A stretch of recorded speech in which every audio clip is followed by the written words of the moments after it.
don't introduce or we don't maintain the accountability around one-on-ones and what we do around here is Target 12. Like, how do we break these big goals, or as Jim Collins would say, the BHAGs, the big, hairy, audacious goals in our team members? How do we break that down? We break that down in the Target 12 goals. So we break each one of those personal, professional, financial goals into four micro goals that reverse engineer that bigger goal. So as we jump into today, I want to really take just a second to reflect on the activity that we closed out our time with. And why do our team members show up every day? Which motive dominates our environment? I think it's really easy to say that, I care about people, therefore my people know that I care about them. It's really easy to say, but statistically, if I were to go into your business and you have 10 team members, just for easy math, there would really only be 3 team members that would align with that sentiment. Statistically, this is not the way that I feel. I'm just telling you the reality of your situation. We can increase the odds by being more purpose-filled in each one of those interactions. So, place a current culture drivers on a scale. If you've done this between 1 and 6, between play, purpose, potential, and then we get into the 3Ds, the pressure, emotional, economic. I will tell you, as a high dominant, high D on the disc person, my natural inclination is to apply pressure, appeal emotionally, and take what is rightfully yours and mine, the economic outcome that you get from working with me, for me, around me, whatever that is my natural thing. I have to oppose my own inclinations a lot of times. But I will also tell you, as somebody that has subscribed to this line of thinking for the better part of 10 years now, when you introduce this play and purpose and potential framework, you will exponentially increase the opportunity for people to be successful, not only around you, but in your environment, in your business. And so, as we go through, I want to challenge you. If you didn't go through this exercise, pause. Take a second, evaluate your culture on those 6 motivators. Are you more in the 3 Ps, or are you more in the 3Ds? Be objective, be honest with yourself as much as possible, but be honest with yourself on what it is that is driving your environment. So as we go into this next stage of prime to perform or failure to launch, I want to take this next bit and really look at how are we putting out in the environment, in the culture, in the marketplace, what it is that we want to get back.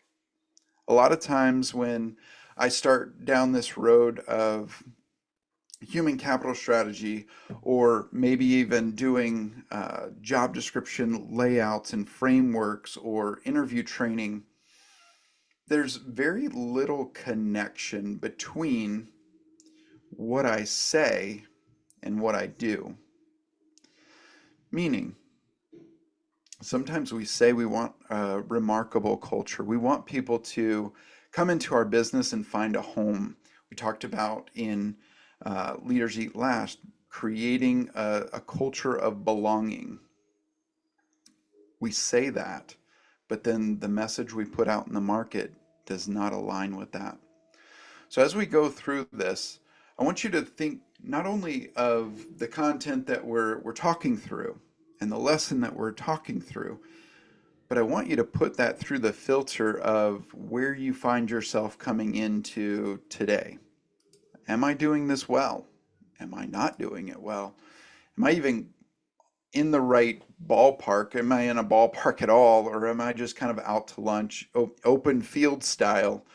And I need to maybe tailor some things to get better at mirroring what I say I want with what I want. So we all associate, or we've all heard the old adage, bait and switch. I want to kind of want to take what's in your brain and I want to change it a little bit. So I use this intentionally because I want to set a hook. Yeah, I said it. Bait, hook, got it. I want to set a hook into your mind of what we do versus what we should. And so this idea of bait and then the switch. What you train is what you gain. What you tell people, what you project is what you reflect. What you reflect is what you project. We talked about that last week. What you reflect on is what you're ultimately going to talk about, what you're going to think about, what you're going to ultimately take action on. What I do know is that most job postings, job descriptions emphasize pay and duties, and they trigger the economic motives, those three Ds, and fail to attract intrinsically motivated, the 3P candidates, the candidates that are kind of the holy grail of building a business. We all want remarkable team members, but a lot of times we're not talking to them. I will say that for me, when I got this concept, it was a game changer. And then I started to kind of put together kind of this recipe, if you will, of how to attract and repel talent from my pool. And so this idea is really generated around the things that I train people to think of me are the things that I gain in my environment. If I train people to show up and just be, then they're going to just show up and be. If I train people to be a top performer, think like a top performer, perform like a top performer, I'm going to gain top performers. But the converse is true. If I talk to top performers and I train like a top performer and then I have top performers, underperformers get really uncomfortable with top performers. And top performers get very frustrated with underperformers. And now I've got a good little soup to start creating a culture. Recruit individuals who understand and connect with the company's long-term vision and purpose, the vision, the mission, the why, and the where you're going. This deep alignment fosters a shared sense of commitment and belonging, contributing to a more motivated workforce.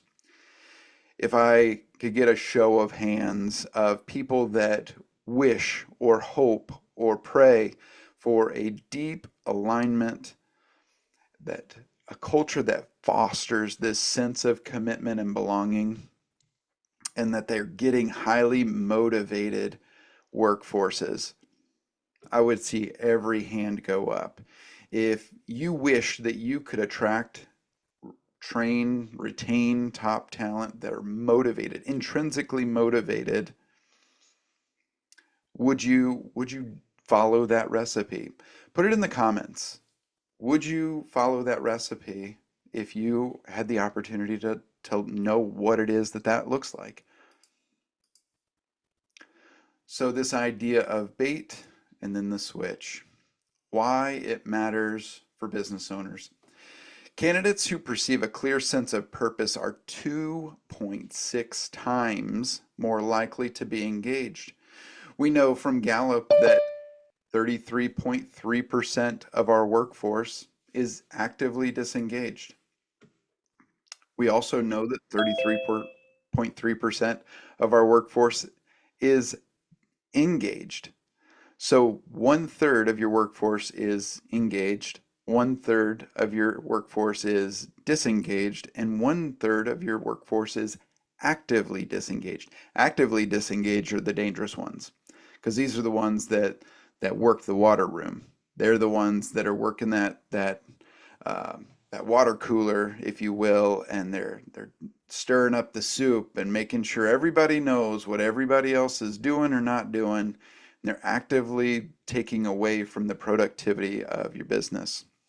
Organizations highlighting growth and learning opportunities see a 56% increase in quality applicants. I have mentioned this before, I'll mention it again. Recruiting, I did it professionally long enough not to do it. And so I will tell you, and I'll mimic this, and I'll even project it onto you, that you are a recruiter as a business owner as long as you need to be. But most of us, unless you're a unique little unicorn, you recruit long enough not to do it. And then you hire somebody else to do it because it's hard, it's thankless work, and if you're really good at it and you're doing it on purpose, it's a grind because you have to talk to a lot of people that are misaligned. The better you get at starting the onboarding process in the job posting process, meaning you're having active conversations through the job posting before you actually have a physical conversation, that's where the secret sauce is. So, what does it look like to switch the bait? So, currently, I would say many of us are using economic drivers. I give you a job, I provide a paycheck, you provide me work, you provide me productivity. We're all happy, right? If we just take a really easy, and I love to pick on the sales department because it's just an easy target. It's very quantifiable, very simple example, but this is what a lot of your job postings look like. Looking for a sales representative. Must meet monthly quotas. Compensation includes base plus commission. Apply today. This is a very transactional conversation. It's, I give you this, you give me this. I give you that, you give me this. It's very one to one, two to two. It's it's a matching game. And then we wonder why we get the quick applies on Indeed, we get the rapid applies on ZipRecruiter, we get the zippy request on ZipRecruiter, and nobody is of high quality, and we're befuddled by the whole process, but we're talking to the wrong people. We know just based on the DISC assessment and an assessment of more than 100,000 people, we know that 8.7 of those individuals fall within a supportive or a conscious disc, C or S, the bottom quadrant. They are very people and task oriented, but they also need to know data.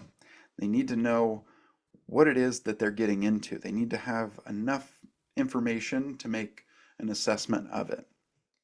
This is a economic motive, or one of the three Ds. If you know what D stands for, if you remember what D stands for in the three Ds, I want you to put that in the comments. But looking for a sales representative must meet monthly quotas. Compensation includes, these are bullet points. These are bullet points. These are very akin to a high dominant personality, that top left quadrant of the DISC assessment. So what does it look like to switch the bait? How can we have a different conversation? So what this can look like is purpose driven.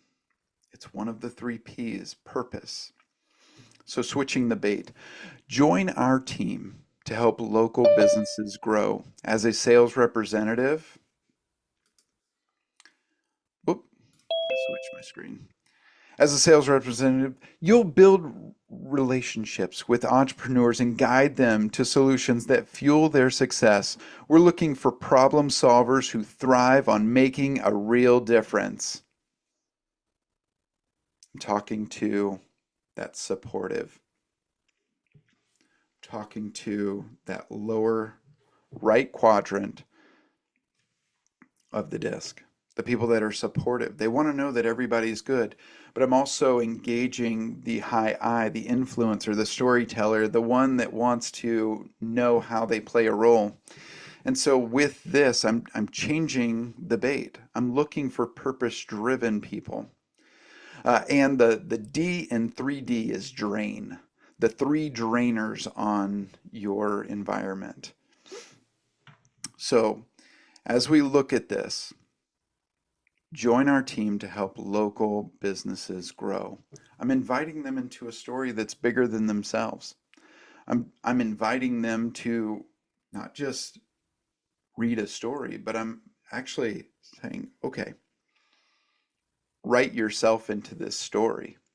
One of the greatest compliments that I get from candidates, and usually it happens around the second or third interview, is what compelled you to apply for this job?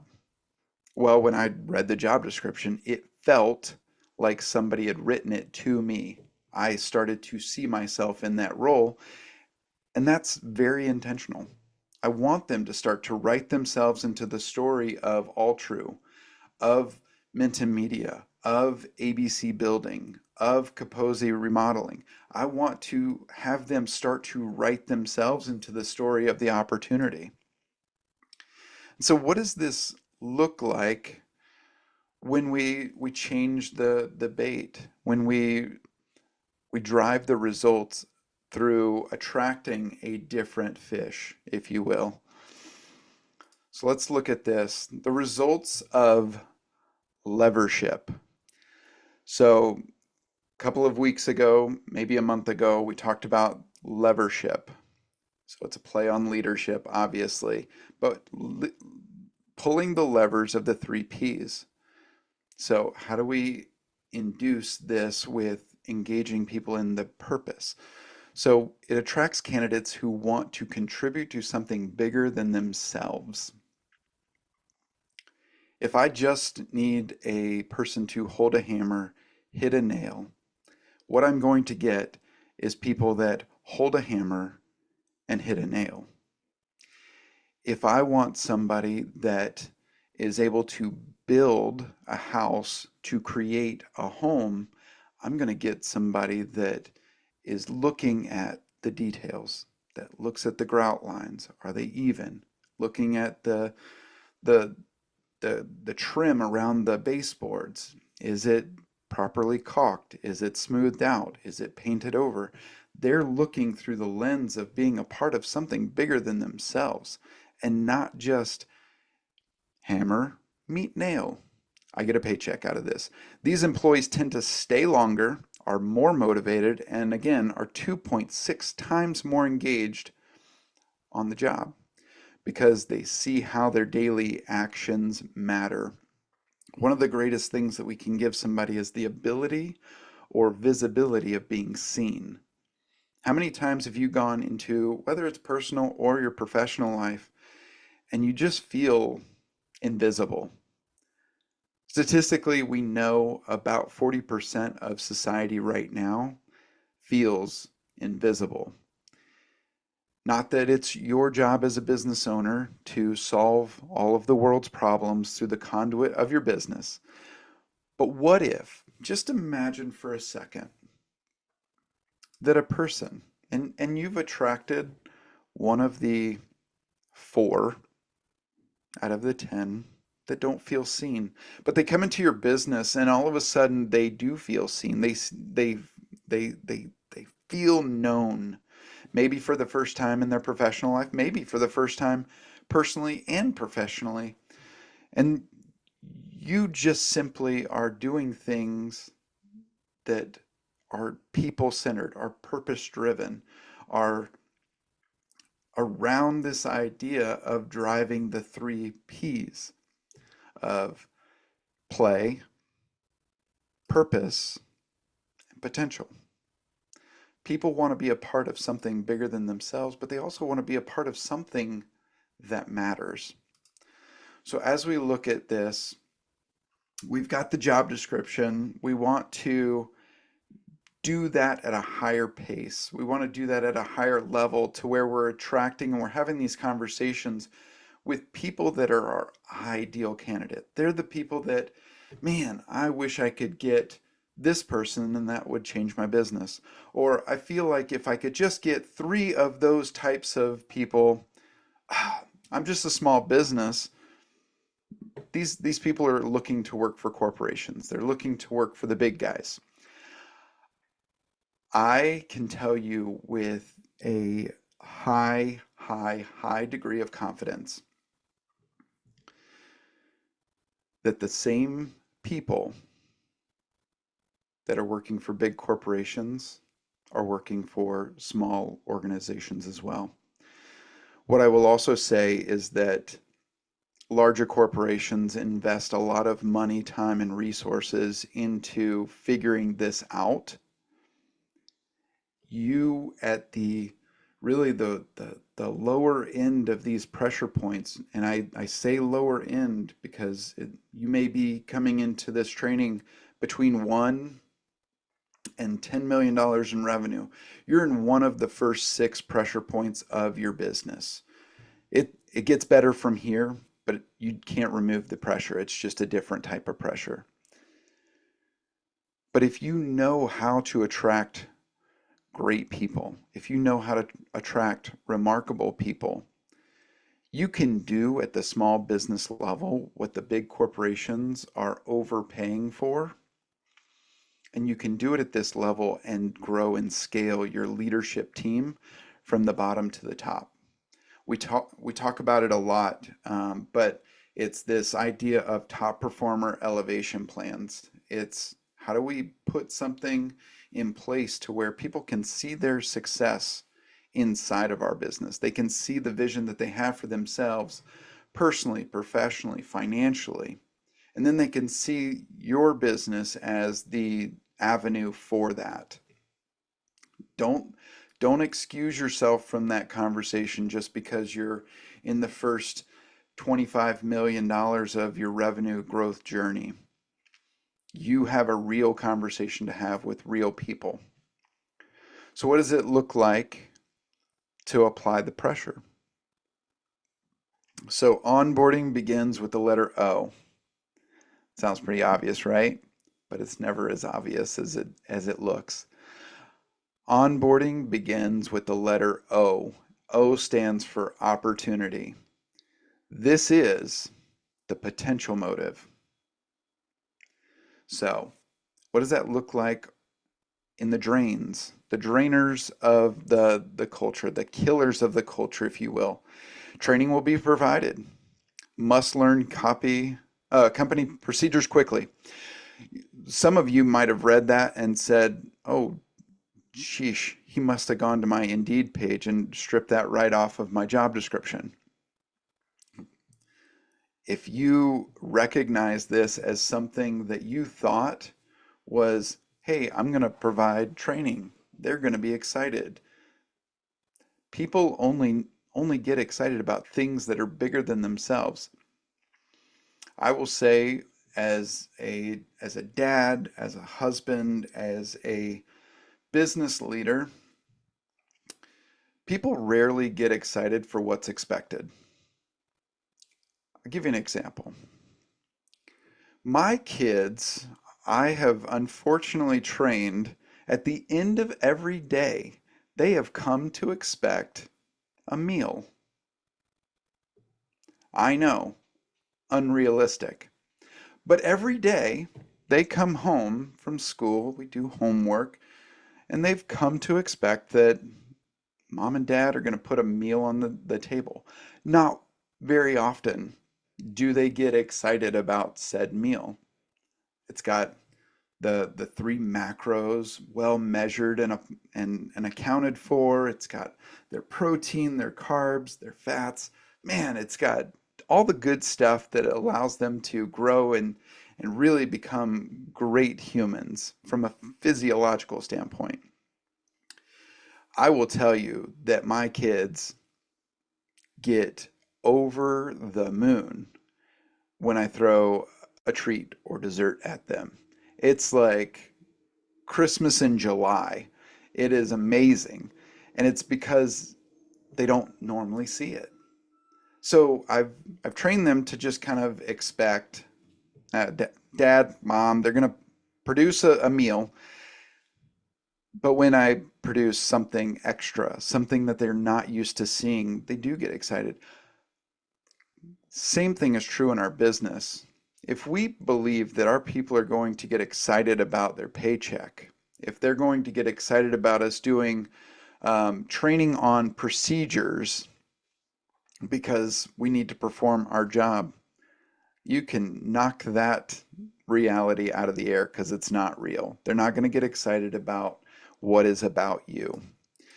But what if we switch the bait and we change the motive from pressure or this kind of understood expectation of if you do this, I'll do this. What if we change this and create opportunities? We invest in our people. Holy cow, you got my attention right now. You are offering dessert. From day one, you'll have a structured 30, 60, 90-day onboarding plan, mentorship from senior team members, and access to professional development. Many of our reps grow into a lateral leadership role within 18 to 24 months. How many top performers do you think I'm going to attract with that message versus the pressure message of training will be provided, must learn company procedures quickly? Again, I'm providing a story for them to write themselves into, but I'm also creating a pathway. I'm creating a path for them to go down with, oh, it's a 30, 60, 90. Oh, this all true group, they must really have their stuff together. They've thought through things. Mentorship from senior team members. How many times, whether it's in your professional life and in a networking setting where you don't necessarily have the confidence to walk up to that big business person, or maybe as a new team member, if you can recall that, you didn't have confidence to go up to the senior salesperson or the senior operations manager or whatever that might be in that environment. But now I've told you right from the jump, we're going to put you in play. We're going to put you in an environment where you're actually going to have these conversations. You're going to develop professionally, and we're going to create those opportunities. But then why do you think? Why do you think I would use this term, grow into a lateral leadership role? I use that verbiage very specifically because one, I don't want to create the expectation that everybody that's here from 18 to 24 months is going to be in a leadership role. But also, what is this lateral leadership? This is a foreign term to me. Um, I use it very specifically because one, it creates curiosity. It creates that play motive. It also creates the potential motive.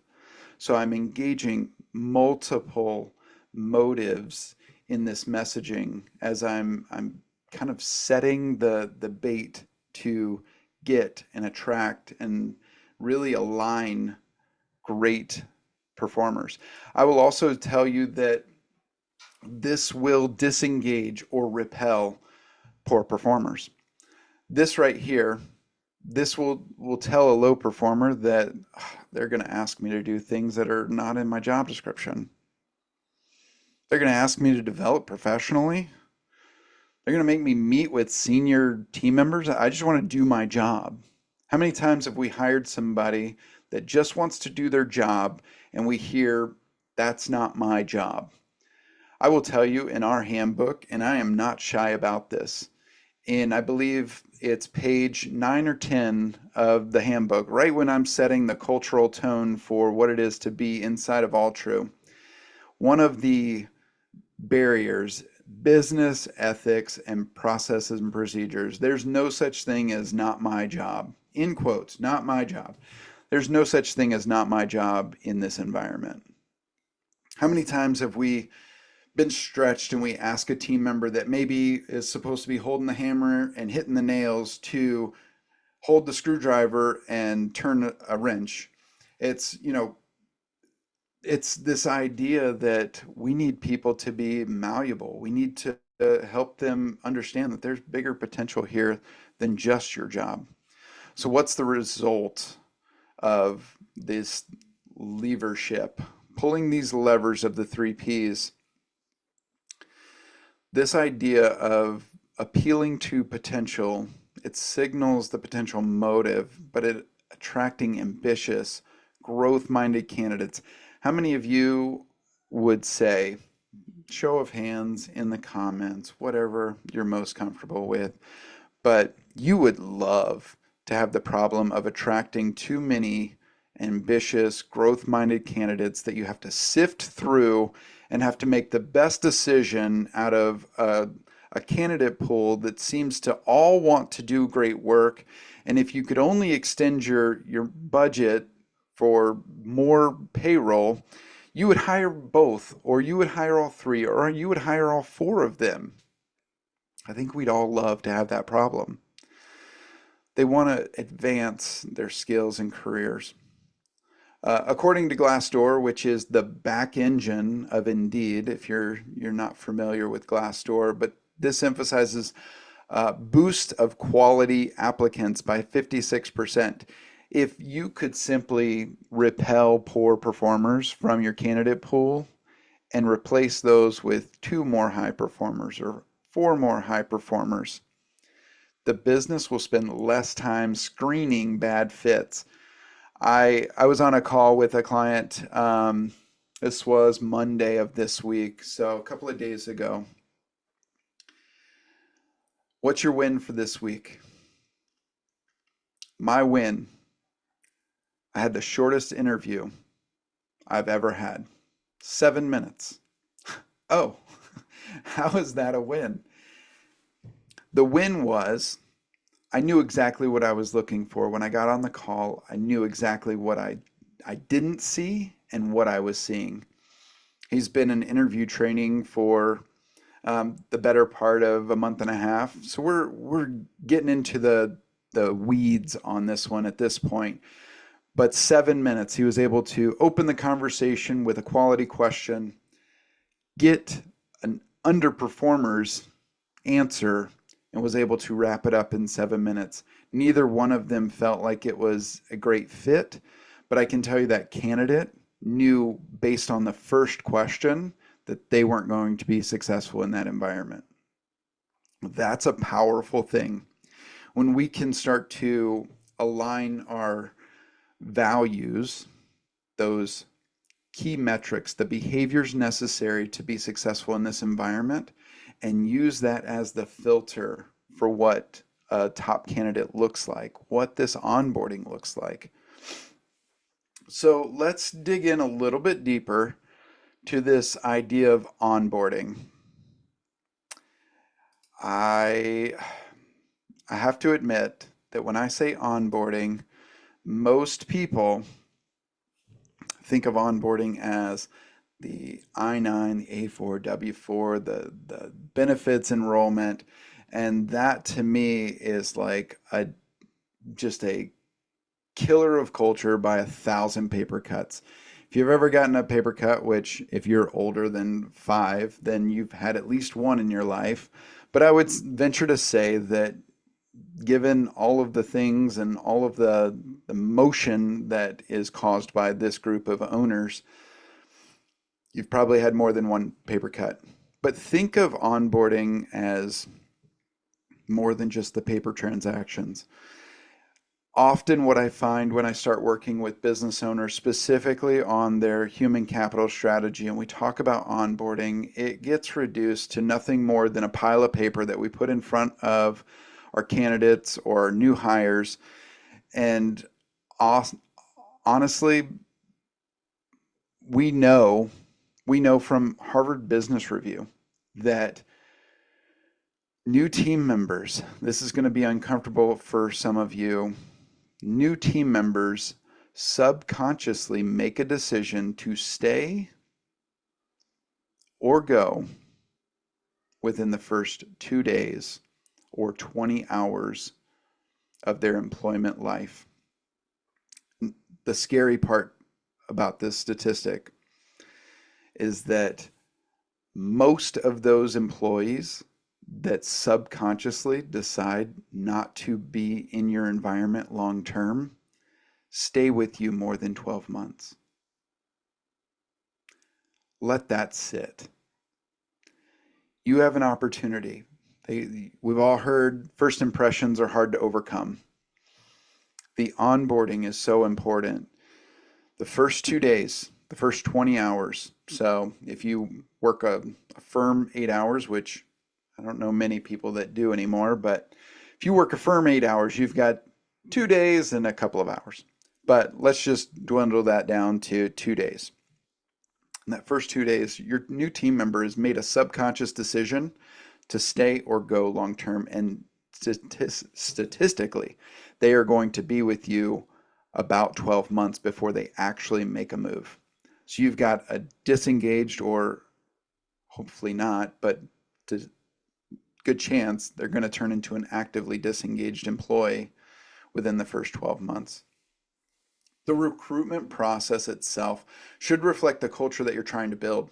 A positive and respectful candidate experience enhances the company's reputation and attracts top talent. This idea of building an employer brand, getting reviews on your Indeed page, on your ZipRecruiter platform, on your LinkedIn, building this employer brand is vitally important. And I will tell you that it is, one, cheaper to recruit. It's less expensive to recruit on Indeed when you have a good number of employee reviews. It boosts the algorithm and boosts your post organically prior to you spending your first dollar on sponsoring that ad. Second, we have to prime the performance that we want to see, and that performance is primed with a plan. That plan is an onboarding. So, why does this matter to you as business owners, as operators? 33% of new hires quit within 6 months when onboarding is poor. This is straight from the SHRM statistics. SHRM is where I actually spend quite a bit of time, especially right now with all of the stuff going on with the government and with everything that's going on with changing laws. We get to this kind of June to September, October time frame, and they like to start moving the cheese, if you will. But SHRM is a great resource, but we have to understand that 33% of our new hires, so 1 out of every 3 hires, is going to quit on us if the onboarding is poor. If we are both surprised that they are in our facility on day 1, that's a poor onboarding.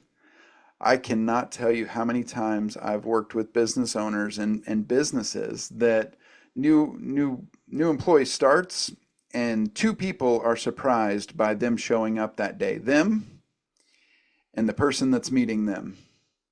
Oh, I forgot you were starting today. Nothing says welcome like I forgot you were starting today. Structured onboarding improves retention by 82%, productivity by 70%. Again, this is peeling back the curtain and saying, hey, here's the recipe. I'm not hiding anything. I could say, hey, come to Business Builders. I'm going to teach you all these things, but I'm not going to actually tell you anything. I could say, join phase 4 or join our strategic execution team, and we're going to do everything and we're going to tell you a bunch of stuff, but we're actually not going to teach you what it is. I'm literally giving you the playbook, so I'm not holding anything back. But what does it look like to train for the drain? So train and drain. Imagine a small business with 15 employees. Does that sound familiar? A lot of you in this environment are between that 5 and 25 employee mark. The owner only trains new hires on how to do their job, but offers no ongoing development. It's expensive. We don't offer it because I can't afford it. Within a year, Half of the ambitious employees, those ones that you want to attract, that you wish that would come into your business, they leave for the companies that provide certifications, coaching, or a clear career pathway. For us, that clear career pathway is the top performer elevation plan. How do I go from entry level? So a lot of companies that we work with are doing manual labor. How do I go from the guy that has the shovel to the guy that has the pen? What does that look like? And I can tell you that everyone that I've ever shown an elevation plan to, whether they are the owner and operator or they are the shovel holder today, it's an inspiring opportunity for them to see, okay, ABC company they have a way for me to go from this at 22 and still a little bit pimply to being a general manager and having my professional and personal life buttoned up. I love this. The business ends up constantly rehiring and retraining, draining time and money. I don't want you to lift your hand. I don't want you to make a comment, but I do want you to acknowledge objectively if you feel like that last sentence. The business ends up constantly rehiring and retraining and draining time and money. If you can identify with that, you're in the right place. So what does it look like to take this same modality but introduce the mobile or motive of play? So this owner that introduces the motive of play, one of the 3 P's, they pay for employees to take 1 course per year. We're not asking for a lot. I will tell you, in the HR world, I if you ever want to just absolutely blow the mind of an HR person, offer them certifications. These people love little acronyms and abbreviations behind their name. They love it. Not everybody is that way, but I will tell you that it has been the best $600 I have ever paid for every year for probably the last 5 years, because HR people, and I pick on them because I am one, and if you are one, you can talk about them, and I are one, so I can talk about them. But I will tell you that $600 to get somebody SHRM certified or CP certified is the best $600 I've ever spent. And if I put that across the fence, if I slid that across the proverbial table to you and I said, hey, for $600, you could capture the imagination of your people person or your office manager or whatever role that is, you'd say, oh, $600, I'd make that investment every day of the week, because I know that turnover is going to cost me on average 133% of that person's salary. These people also host quarterly lunch and learns led by team members. So I'm equipping the team to grow my team, and then pairs new hires with mentors. It seems so elementary, but I will say that 95% of businesses don't do this. And if you do this, you have a leg up on 95% of your competition. The result, employees feel like the company is investing, not spending, investing in them, and choose to stay longer, reducing turnover, saving thousands in rehiring cost, 133% of their salary, and building a stronger bench of internal talent. I will tell you that it's far less expensive to develop your talent than it is to go hire that next layer of leadership in your business. One, you have to train them just the same, but you're going to have less adoption rate when you're bringing people in that already have their way of doing things. So just take this for what it's worth. It's a lot less expensive to develop your leadership than to hire it in. So what does it look like when we apply the pressure motive, one of the 3 Ds? A growing construction firm promotes its best technician to foreman. Oh, this sounds great so far. But without leadership training, he struggles to manage conflict, delegate, or motivate his crew. Productivity drops, turnover rises, and the owner blames bad employees. Whew. I don't know about you, but that that hits a little too close to home, but it's reality. When we take our top performer, and this, I will say again, let me go back to sales. This is where I see it the most. We take our top salesperson, we say, hey, you've been the top salesperson for the last 18 to 24 months. You must need to be a sales manager. Awesome. You're going to be a sales manager. I'm not going to develop you as a leader. I'm not going to develop you as a sales manager. I'm not even going to develop you as a salesperson. I'm just going to put you into a new title and you're going to take responsibility for what's now a team of 3 salespeople. And oh, now you have a salesperson that's being unsuccessful as a manager. You have a salesperson that's being unsuccessful as a leader and a sales manager that's unsuccessful as a salesperson. What are they going to do? Spoiler alert, they are going to leave your business. So now you've lost your top performer on the sales side because we've chosen to apply pressure versus purpose. So that same scenario. We train supervisors on how to run one-on-ones, how to engage their people, teaching conflict resolution and coaching skills, crucial conversations. I've taken multiple business owners through crucial conversations, building a pipeline for internal promotions. How awesome would it be if an opportunity was created inside of your business and you didn't have to recruit outside talent and you only continued to drip on the bottom of your organization? Meaning, the turnover that you experienced was due to growth and stretching of your team, where you were able to bring in a person at the entry level or maybe a level 1, level 2 on that lower end, and then develop them into lateral leaders, meaning they don't take responsibility for performance, but they are mentoring, or leadership where they're actually managing people. I will say with a high degree of confidence, within a year, that company sees fewer safety incidents, smoother communication, and crews that self-manage problems instead of waiting for the owner to step in. If we were in church, I'd hear a couple of amens in the audience on that one.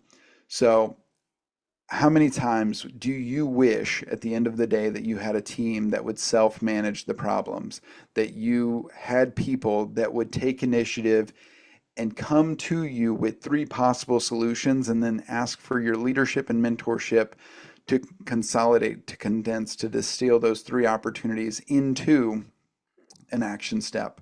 What this does is it drives adaptability, retention, and that magic word that we all love to see, profit. So what does this look like? What do we need to do? This is my challenge to each one of you as you close out the end of this training. I want you to start with the right conversation. Look at your job post, your job description, your onboarding as a conversation. This conversation starts with the job posting. What are you putting out in the market? What bait are you putting in the water? Remember, what we train is what we gain. What we communicate that we want is what we get. So the purpose of this is to attract top talent into your business, to accelerate the growth and profitability of your team members. Now, I want to pause there because you might have read that and said, well, why would I want to drive the profitability of my team members? I want to drive profitability of my business. This is the switch. This is not the bait. This is the switch. We're going from the 3 Ds over to that left side, the 3 Ps. We want to introduce play, purpose, potential. Harvard Business Review, HBR, did a study. This was back in 2007, 2008. but it's something that I have taught. It's something that I've adhered to. It's something that I've seen play out hundreds of times to this point, but it's the service profit chain. The idea is that essentially going into the study, the assumption was that businesses that pay attention to their profitability drive profit. Seems logical, right? What they found through this study is that businesses that focused on the team member and driving purpose-driven outcomes where they take care of their team members first, customers second, and profitability third were more profitable at a more predictable rate than those that focused on profit and revenue alone. So here's what I want you to do as your commitment going into the week is I want you to review the postings that you have either online or maybe in a library, file, folder, whatever mechanism you use. But I want you to screen them. I want you to review them and kind of put them through this filter of play, problem solving, curiosity, purpose. What's the impact? Is my job posting, is my job description casting a bigger purpose? What impact is this job, is this role going to have on my business? And then potential. What am I doing to cast a vision inside of my job posting, my job description, that would allow somebody to see where they come in is not where they stay. Where they come in is simply the diving board, the jumping off place for the pool of opportunity that I'm welcoming them into. So if I could get you and your commitment before you go on to next week's training or the next training in this series, before you get to stage 3, review your job postings. For some of you, that's going to be 2 or 3 roles. For some of you, that's a big commitment, and you're going to be reviewing 10 plus roles. But I want you to review it with the eyes, those fresh eyes, of what are my 3 Ps? And am I training to gain the right talent, or am I just going to continue to attract with the wrong bait the people that are going to come into my business? I'm going to end up going through this process of training, rehiring, and then draining the money out of my business. So, are you introducing play? Are you introducing purpose? Are you introducing potential into your job posting and onboarding process? Or are you going to stay where you've always been or where you find yourself today, where your business ends up constantly rehiring and retraining and draining time and money? Thanks for joining this week's Business Builders, Stage 2. If you are on the live call, you can stay put, and I'm happy to answer any questions that you might have. You get kind of a ask me anything session because you're here on the live call, but for everybody else, they've got to ask it in the comments. So if we have any questions, feel free. If we don't, if that landed completely satisfactory and you know what your action steps are, let's go take action on it. But I appreciate you guys joining and look forward to continuing to pour into each one of your businesses, whether it's through the conduit of Business Builders, Phase 4, or Strategic Execution Team. Have a great back half of your week. We'll see you next week.